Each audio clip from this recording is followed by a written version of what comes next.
বিসমিল্লাহির রহমানির রহিম। Voice of people কাজের পক্ষ থেকে জানাবো অভিনন্দন। দর্শক, আজকে যে গুরুত্বপূর্ণ খবরটা জানাবো সেটা হলো, আমরা সকলে জানি রাশিয়ার যে তেল বিক্রি, সেই তেল বিক্রির উপর কিন্তু কারণেই কিন্তু আমরা এই পর্যন্ত জানি যে শুল্ক বৃদ্ধি করেছে। আসলে সেখানে শুধু তেল বিক্রির একটা কারণ ছিল, গুরুত্বপূর্ণ কারণ ছিল যে সেখানে হলো এই বিশেষ যে কারণটা, সেটা হলো যে কাশ্মীরের যে সমস্যাটা সেটা মধ্যস্থতা করার জন্য ডোনাল্ড ট্রাম্প কিন্তু মধ্যস্থতা করার প্রস্তাব দিয়েছিলেন মোদির কাছে, কিন্তু সেটা সরাসরি উনি প্রত্যাখ্যান করেছেন।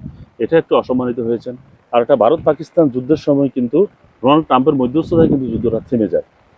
এই ক্ষেত্রে কিন্তু বিশেষ করে পাকিস্তানের সেনাপ্রধান জেনারেল মুনিম তিনি কিন্তু বলেছেন যে এটা সম্পূর্ণ ডোনাল্ড ট্রাম্পের প্রসেসটাই কিন্তু এই যুদ্ধটা থামানো হয়েছিল।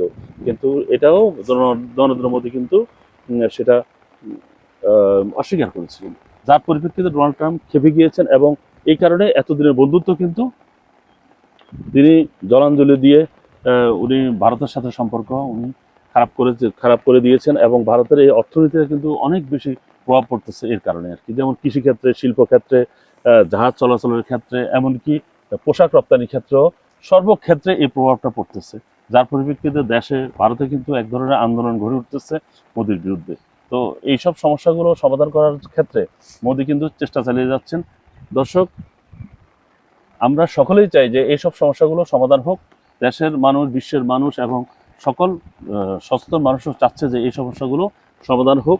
সেই ক্ষেত্রে আমরা বিশেষ করে ডোনাল্ড ট্রাম্প যে চেষ্টাটা চালিয়ে যাচ্ছেন এইসব ক্ষেত্রে, এটার সাথে কিন্তু বিশ্বের প্রায় অধিকাংশ জনগণ, মানুষ, বিশ্লেষক তারা কিন্তু একমত আছেন। দর্শক, ভালো থাকবেন।